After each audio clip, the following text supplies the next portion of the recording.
কৃষ্ণ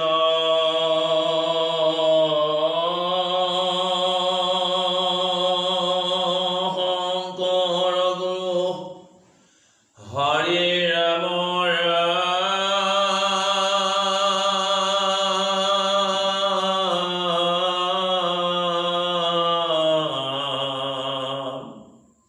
হৰি ৰাম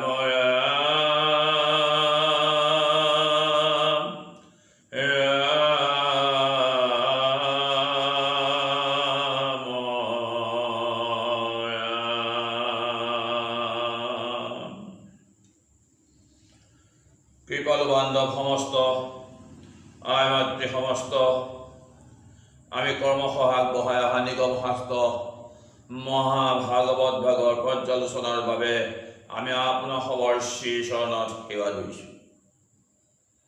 আমি ক্ৰমশঃ এই শ্ৰীমদ ভাগৱত ভাগৰ দ্বাদশ স্কন্ধ সম্পূৰ্ণৰূপে আমি পৰ্যালোচনা আগবঢ়োৱাৰ মানস কৰিছোঁ। গতিকে আপোনাৰ সবৰ আশীৰ্বাদ পালেই আমি আমাৰ কাম সম্পূৰ্ণৰূপে আগবাঢ়ি যোৱাত আমাৰ সহায় হ'ব। সকল নিগম কল্পতৰু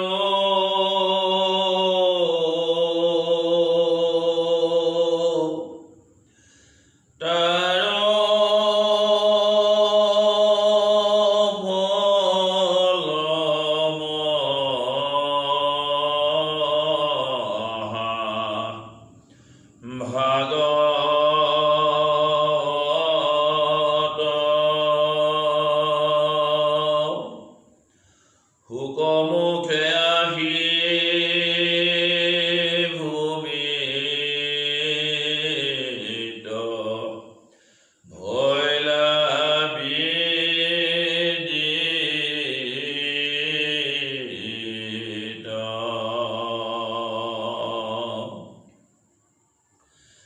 ৰসত চতুৰ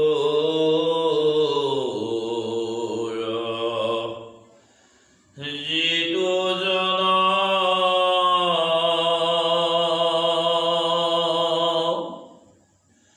কৃষ্ণ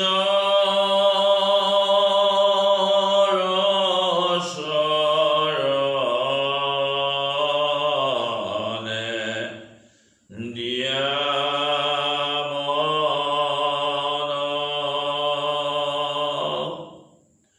পৰম সন্তোষে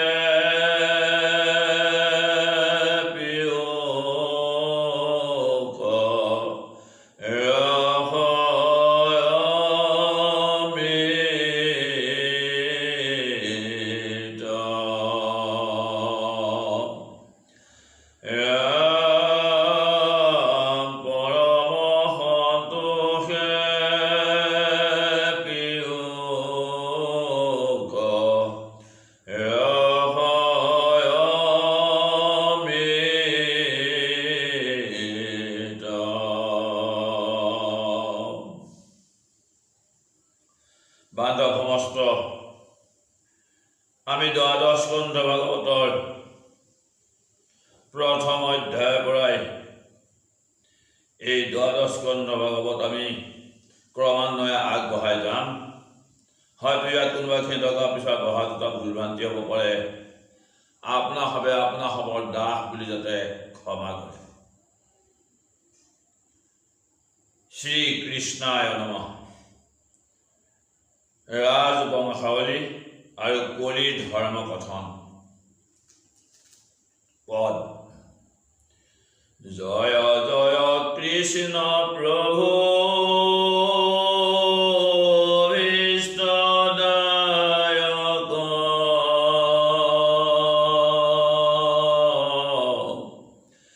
জীৱেৰ জীৱন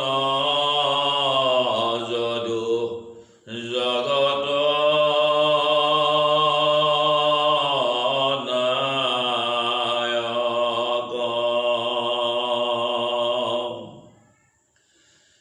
জয় জয় সৃষ্টি স্থিতি লয় বিধায়ক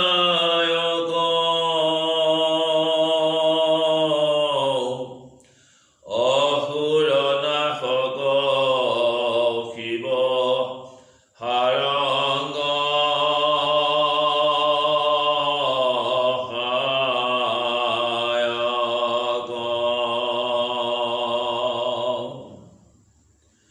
প্ৰথমতেই পদকৰ্তাই এই ভাগৱতৰ পদকৰ্তাই দ্বাদশ স্কন্ধ ভাগৱতৰ পদকৰ্তাই প্ৰথমেই কৃষ্ণ প্ৰভু যিজনে সকলোৰে মনৰ কামনা পূৰ্ণ কৰে, যিজন জগতৰ নায়ক, যদুকুলৰো তেওঁ যদুপতি অৰ্থাৎ যদুকুলৰ তেওঁ গৰাকী, সেইজনৰ ওচৰত তেওঁ প্ৰণাম জনাইছে। আৰু যিজন সৃষ্টি স্থিতি আৰু লয়ৰ গৰাকী, যিজন শিৱৰ সাৰংগ ধাৰণ কৰা, যিজন সেই সায়ক অৰ্থাৎ তেওঁ শিৱৰ সাৰংগধনত নিক্ষেপ কৰাজন, সেই ভগৱন্তৰ ওচৰত আমাৰ লিখকে গুৰু শংকৰ গুৰুজনাই প্ৰথমেই নমস্কাৰ জনাইছে। নমো নমো মহামূঢ়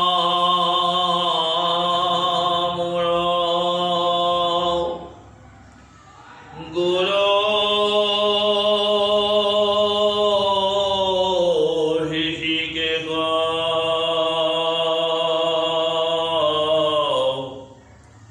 কৃষ্ণৰ চৰণে মনে পায়া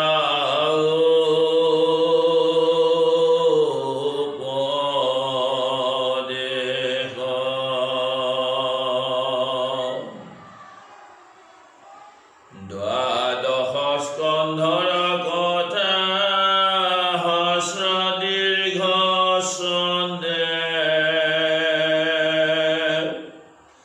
কৃষ্ণৰ কিংকৰে বীৰ শিলাপদ বন্দে। গুৰুজনাই নিজকে কৃষ্ণৰ কিংকৰ বুলি কৈছে, য'ত দ্বাদশ স্কন্ধ গুৰুজনা নিজেই ৰচনা কৰিছিল। আৰু এই দ্বাদশ স্কন্ধৰ কথা ক'ৰবাত অলপ ইফাল সিফাল হ'ব বুলি তেওঁ কৃষ্ণৰ চৰণত নিজকে কিংকৰ বুলি সমৰ্পণ কৰি তেওঁ এই দ্বাদশ স্কন্ধ আৰম্ভ কৰিবলৈ গৈছে। তেওঁ কৈছে যে নমো নমো মহামূঢ় গুৰু হৃষিকেশ। সেই হৃষিকেশ অৰ্থাৎ যিজন ইন্দ্ৰিয় সমস্তৰ গৰাকী, সেইজনক হৃষিকেশ বুলি কোৱা হৈছে। গতিকে সেই হৃষিকেশক, সেই কৃষ্ণক তেওঁ প্ৰণাম জনাই তেওঁৰ উপদেশ লৈ, তেওঁৰ পৰাই তেওঁ গুৰুৰ উপদেশ লৈ এই দ্বাদশ স্কন্ধৰ পদ ৰচনা কৰিবৰ বাবে তেওঁ আগবাঢ়িছে। শুনা সভাসদ কথা দ্বাদশ স্কন্ধৰ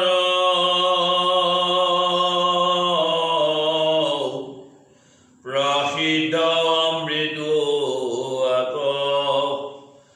নহি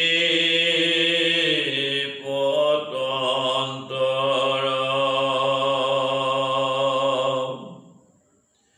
পিয়ে যিটো দৈৱ বসে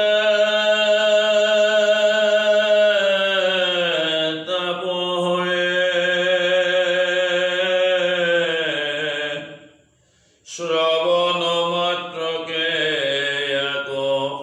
সমস্তে নিষ্ঠৰে। দ্বাদশ স্কন্ধৰ কথা আৰম্ভ কৰিবলৈ গৈছে। যি দ্বাদশ স্কন্ধ অমৃততকৈও অধিক বুলি প্ৰকাশ কৰিছে, যে অমৃততকৈও এনেকুৱা অধিক যে ইয়াৰ পতন্তৰ নাই। আৰু যি এই অমৃত পান কৰিব, দৈৱৰ ফলত, ভগৱন্তৰ কৃপাৰ ফলত তেওঁ সংসাৰৰ তাপৰ পৰা তেওঁ নিস্তাৰ পাব। এই অমৃত যিজনে পান কৰিছে, তেওঁৰ তাপ ভগৱন্তই হৰণ কৰিব। গতিকে শ্ৰৱণ মাত্ৰকে সমস্ত নিষ্ঠাৰ এই মহাশাস্ত্ৰ, এই নিৰ্গুণ শাস্ত্ৰৰ দ্বাদশ স্কন্ধৰ কথা যিজনে শ্ৰৱণ কৰিব, তেওঁৰ সমস্ত পাপ হৰণ কৰিব ভগৱন্তই। গতিকে তেওঁ এই দ্বাদশ স্কন্ধৰ পদ এতিয়া আৰম্ভ কৰিছে কৃষ্ণ। হেন কৃষ্ণ কথা ইটো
চিন্তাৰ বাহিৰত এই কৃষ্ণৰ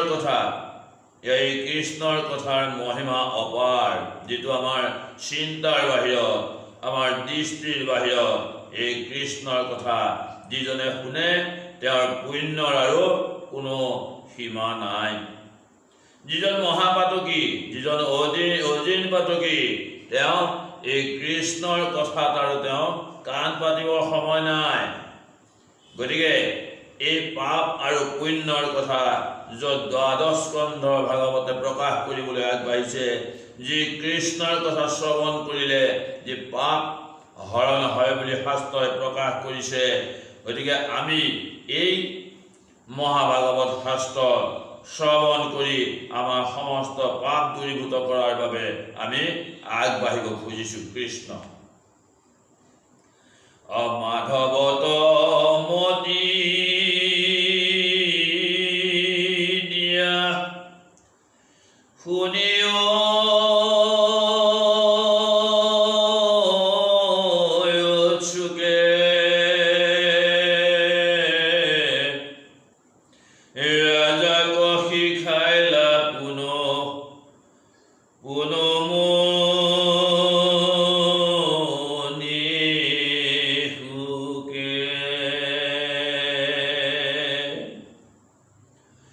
কৃষ্ণৰ চৰণ বিনে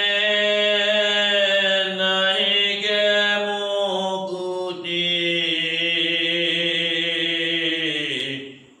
11 স্কন্ধত কৈলা দহায়া যুগুতি।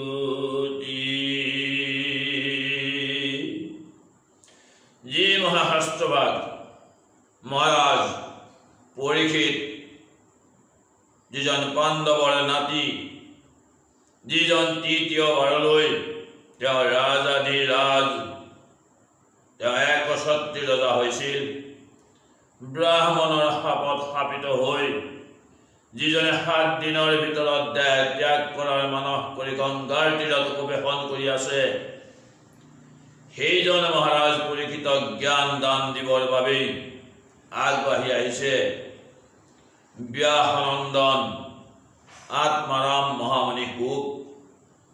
আৰু তেওঁ মহামুনি শুকে মহাৰাজ পৰীক্ষিতক উপদেশ প্ৰদান কৰিছে যে মাধৱ অৰ্থাৎ মা মানে লক্ষ্মী আৰু ধৱ মানে গৰাকী, মাধৱ অৰ্থাৎ লক্ষ্মী গৰাকী পৰম পুৰুষ কৃষ্ণৰ কথা কৈছে। কৃষ্ণত একান্ত চিত্ত অৰ্পণ কৰি তুমি এই মাধৱৰ কথা, এই কৃষ্ণৰ কথা শুনিবলৈ তুমি যত্ন কৰা। কৃষ্ণৰ চৰণ বিনে নাহিকে মুকুতি, 11 স্কন্ধত কৈলা দহায়া যুগুতি। কৃষ্ণৰ চৰণ চিন্তনৰ বাহিৰে যে আমাৰ মুকুতি হ'ব নোৱাৰে, এই কথা আমাৰ 11 স্কন্ধত, আমাৰ 11 স্কন্ধত বাৰে বাৰেই ভগৱন্ত কৃষ্ণই তেওঁৰেই একান্ত শিষ্য উদ্ধৱৰ আগত তেওঁ এই কথা প্ৰকাশ কৰিছে।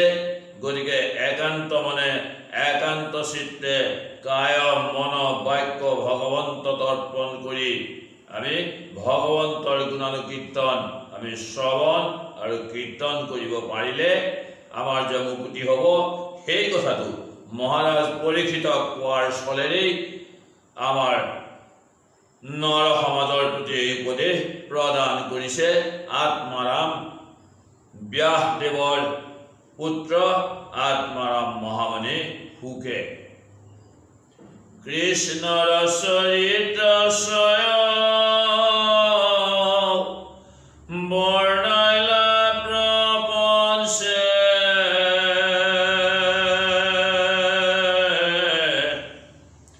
যাক শুনি লোকে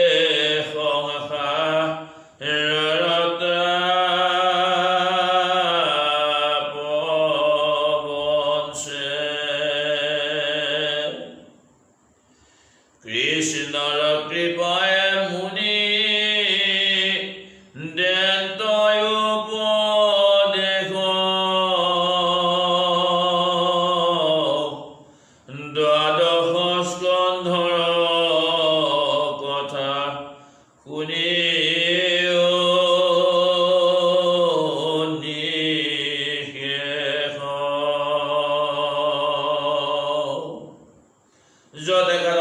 স্কন্ধকে আদি কৰি আমাৰ প্ৰথম স্কন্ধৰ পৰাই 11 স্কন্ধ পৰ্যন্ত কৃষ্ণৰ চৰিত্ৰ, কৃষ্ণৰ গুণকীৰ্তন য'ত বিস্তৃতভাৱে বৰ্ণনা কৰি আহিছে আৰু যাৰ কথা শ্ৰৱণ কীৰ্তন কৰিলে এই সংসাৰৰ 3 তাপৰ পৰা আমি মুক্তি পাব পাৰোঁ। কৃষ্ণৰ কৃপায় মুনিদান্ত উপদেশ, সেই কৃষ্ণৰ উপদেশ লৈ মহামুনি আত্মাৰামশুকে মহাৰাজ পৰীক্ষিতৰ ওচৰত এই 12 স্কন্ধৰ কথা তেওঁ প্ৰকাশ কৰিবলৈ আগবাঢ়িছে আৰু মহামুনি শুকে ৰজা পৰীক্ষিতক কৈছে যে তুমি একান্ত চিত্তে এই 12 স্কন্ধৰ কথা তুমি শ্ৰৱণ কৰা। কলিত মলিন হইবে যাতে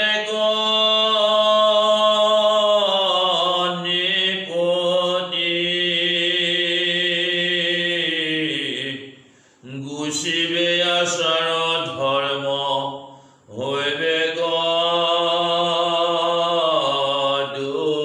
দুৰ্মতি। যেন ৰাজা যেন প্ৰজা এৰিবে আচাৰ, অধৰ্মে জুৰিবে হইবে লোক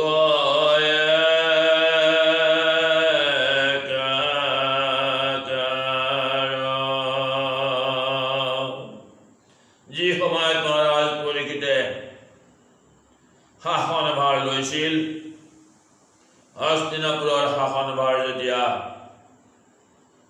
মহাৰাজ পৰীক্ষিতৰ ওপৰত অৰ্পণ কৰি পাণ্ডৱ সমস্তই যেতিয়া বৈকুণ্ঠলৈ প্ৰত্যাৱৰ্তন কৰিলে আৰু মহাৰাজ পৰীক্ষিতে শাসনভাৰ লোৱাৰ লগে লগেই কলিৰ প্ৰৱেশ ঘটিছিল আৰু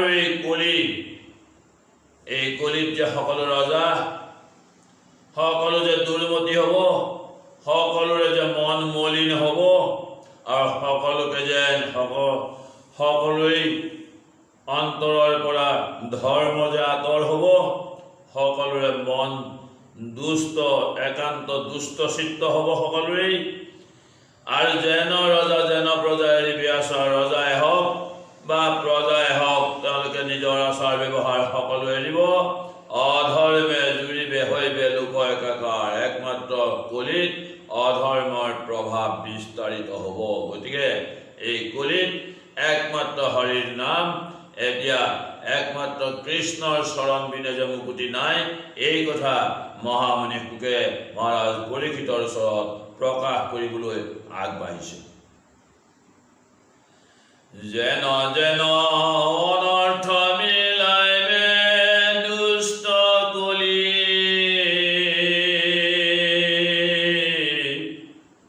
ভৱিষ্যতৰ ৰাজাৰ কহিব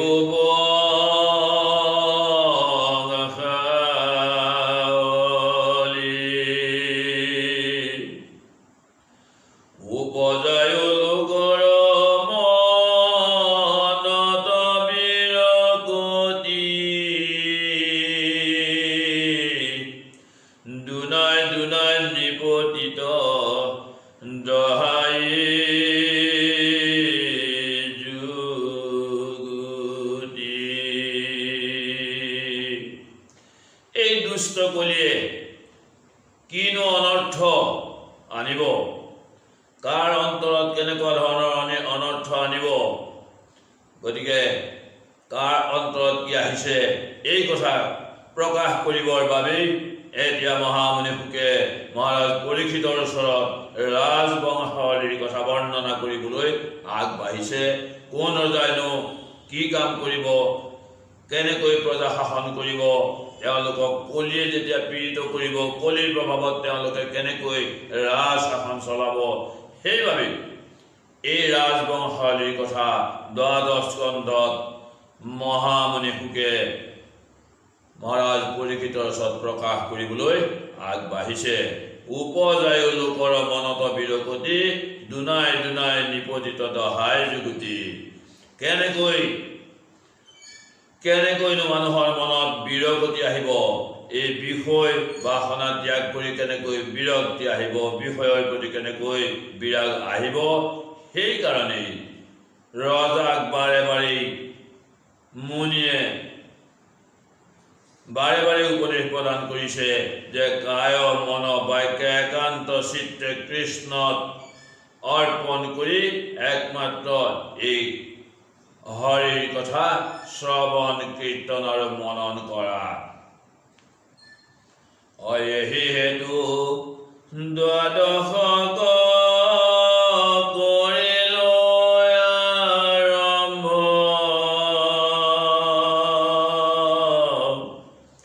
কলিৰ প্ৰভাৱে প্ৰজা হৈবে দুষ্ট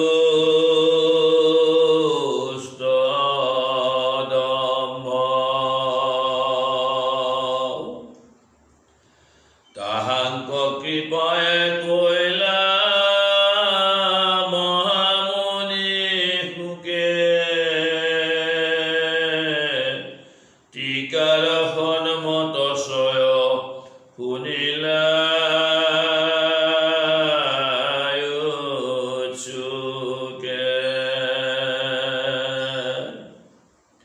কলিৰ প্ৰভাৱত দুষ্ট ৰজাগণ, এই কলিত যিসকল ৰজাৰ জন্ম হৈছে তেওঁলোক কেনেকৈ, তেওঁলোকৰ অন্তৰ কেনেকৈ দুষ্ট চিত্ত হ'ব, তেওঁলোকৰ কেনেকৈ অহংকাৰ বাঢ়িব, সেই কথা কলিৰ প্ৰভাৱত তেওঁলোক যে দুষ্ট দম্ভ হ'ব, সেই কথা মহামুনি সুকে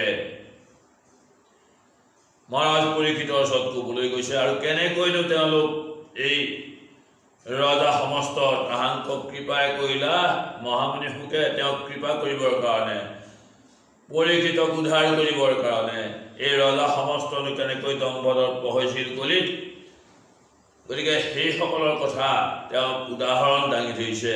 আৰু সেইসকল কৃষ্ণত ভকতি নথকাৰ বাবেই যে তেওঁলোক দম্ভ দৰ্প আদি তেওঁলোকৰ অন্তত জাগৃত হৈছে, সেই কথা মহাৰাজ পৰীক্ষিতক বুজাইছে। গতিকে তুমিও এতিয়া এই কৃষ্ণৰ কথা শ্ৰৱণ কীৰ্তন কৰা, কৃষ্ণক তুমি নিজকে সমৰ্পণ কৰি কৃষ্ণৰ কথা শ্ৰৱণ কীৰ্তন কৰিলে তুমি মুক্তি পাব পাৰিবা। উচে পৰীক্ষিতে সুক মুনিত সংশয়, যদু বংশ বিভূষণ কৃষ্ণ কৃপাময়,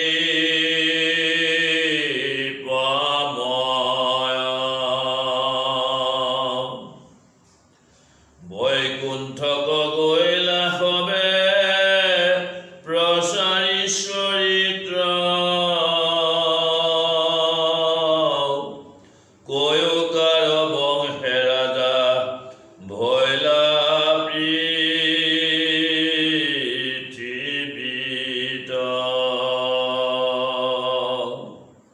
কৃষ্ণৰ কথা যিমানেই শ্ৰৱণ কৰিছে মহাৰাজ পৰীক্ষিতৰ সিমানেই তৃষ্ণা বাঢ়িছে।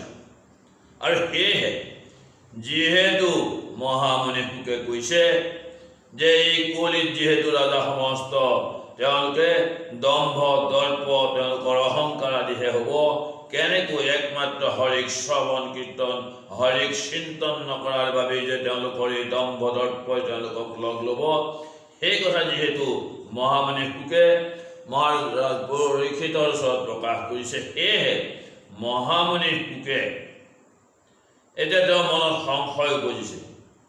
আৰু তেওঁ এতিয়া কৈছে যে যদুবংশ বিভূষণ, যদুবংশৰে তেওঁ ভূষণ এই কৃষ্ণ, যিজন কৃপাময়, সকলোৰে কৃপাৰ প্ৰাৰ্থী, কৃপা সকলোকে যিজনে কৃপা কৰিছে, বৈকুণ্ঠক গৈলা সবে প্ৰচাৰী চৰিত্ৰ, তেওঁ সকলো চৰিত্ৰ প্ৰচাৰ কৰি তেওঁৰ গুণ প্ৰচাৰ কৰি তেওঁ বৈকুণ্ঠলৈ গ'ল। কয়ুকাৰ বংশে ৰজা ভৈলা পৃথিৱীত, এতিয়া তেওঁৰ বৈকুণ্ঠলৈ যোৱাৰ পাছত এতিয়া কোন ৰজা এই পৃথিৱীত কাৰ বংশত জন্ম হৈছিল, তুমি এই কথা মোক এতিয়া বুজাই কোৱা। মহাৰাজ পৰীক্ষিতৰ এই প্ৰশ্ন শুনি মহামুনি শুকে মহাৰাজ পৰীক্ষিতৰ এই প্ৰশ্নৰ উত্তৰ দিবলৈ আগবাঢ়িছে। শুক নিগদতি ৰাজা শুনি পৰীক্ষিত হৈব যেন যেন ৰাজা দুৰ্জন কলিত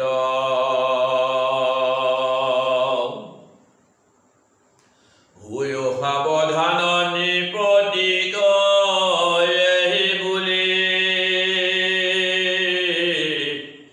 সমস্তে বৰ্ণাইলা মুনি ৰাজব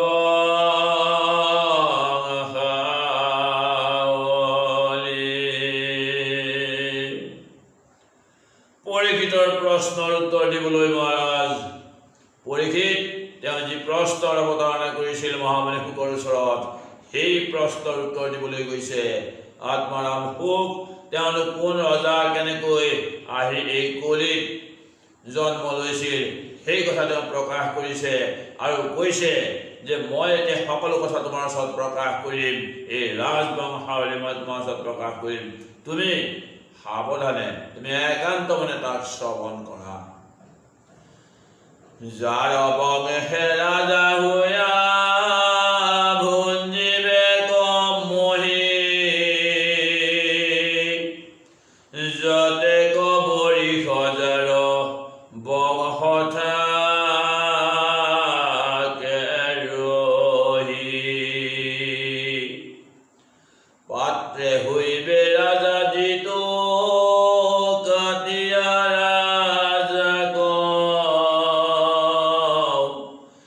যত ভবিষ্যত কথা কহিলে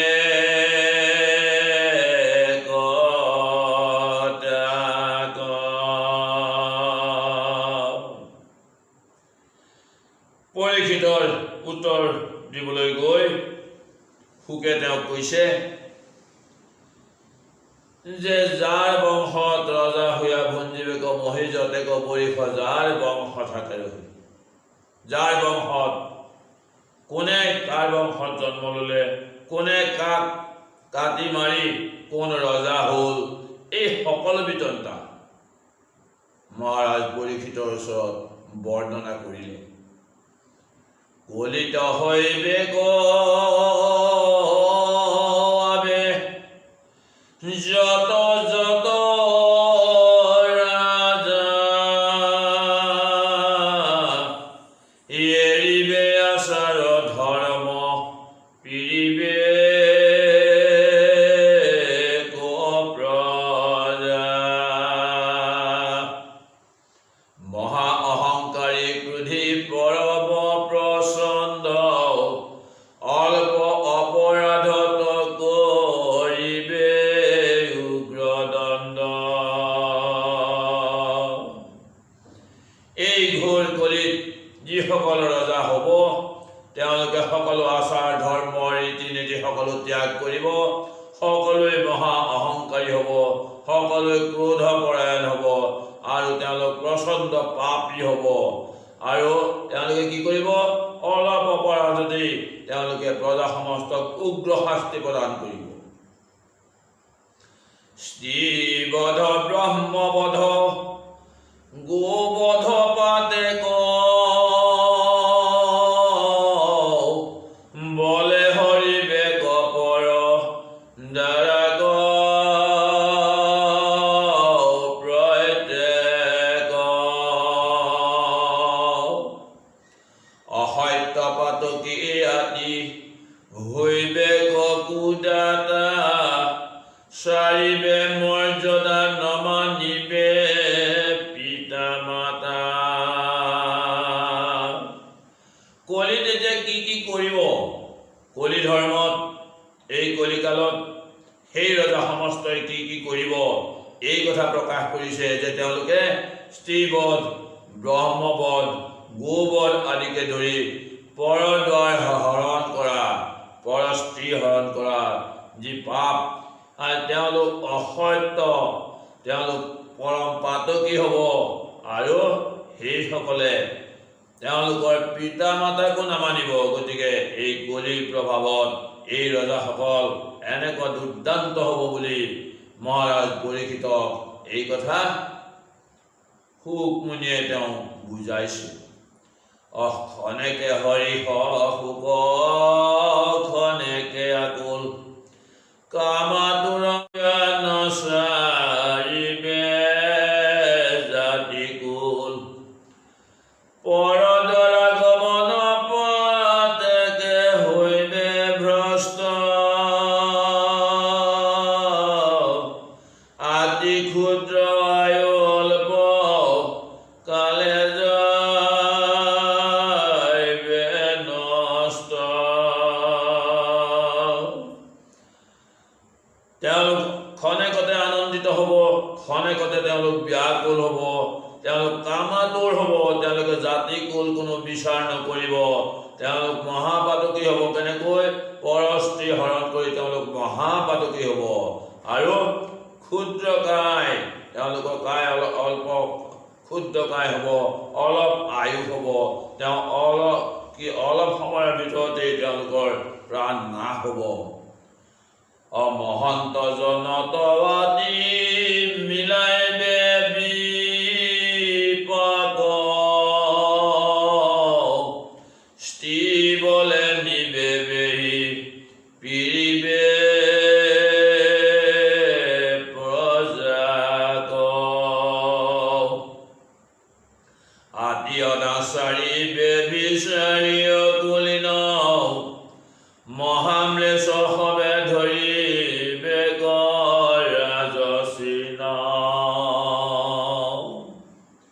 তেওঁলোকে মহন্ত সমস্তক লগ পালে, ভকত বৈষ্ণৱক লগ পালে কি কৰিব? তেওঁলোকে অপকাৰ কৰিব, তেওঁলোকে অপমান কৰিব, তেওঁলোকে স্ত্ৰী দেখা পালে কি কৰিব?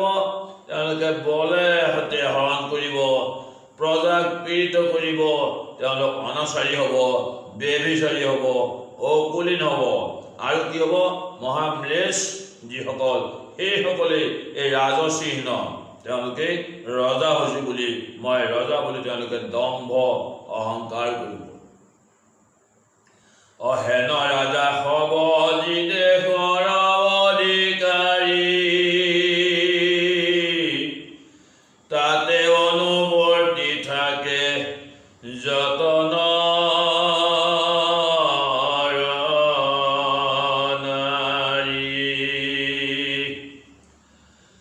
তাহাৰে স্বভাৱ লৈবে তাহাৰে আচাৰ এৰি কুল ক্ৰিয়া হবে হৈব একাকাৰ। ৰজা যি হওক, তেওঁলোকে কলিত ৰজা হ'ব, অনাচাৰী ৰজা হ'ব, সেই সকলৰে আদেশ পালি, সেই সকলৰে হুকুম পালি তাত থকা প্ৰজাসকলে, যত নৰনাৰী আছে সকলোৱে তেওঁলোকৰে আদেশ মানি চলি থাকিব লাগিব। তেওঁলোকৰে স্বভাৱ ল'বলৈ তেওঁলোক বাধ্য হ'ব। তেওঁলোকে কুল ক্ৰিয়া, তেওঁলোকে জাতি কুল সকলো ত্যাগ কৰি একাকাৰ হ'ব। অন্য অন্যে ৰাজা সাজি গজবাজি বল ৰাইজৰ নিমিত্তে ঘূৰ কৰিবে কন্দল কাটি মাৰি গ্ৰাম দেশ কৰিবে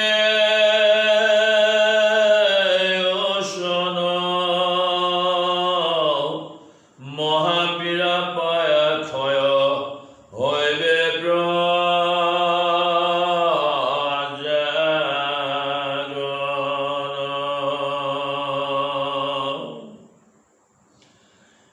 এতিয়া অন্য অন্য ৰাজা হাতী গজবাজি বল, তেওঁলোকে নিজৰ ঘোঁৰা, তেওঁলোকে হাতী আদি কি কৰিব?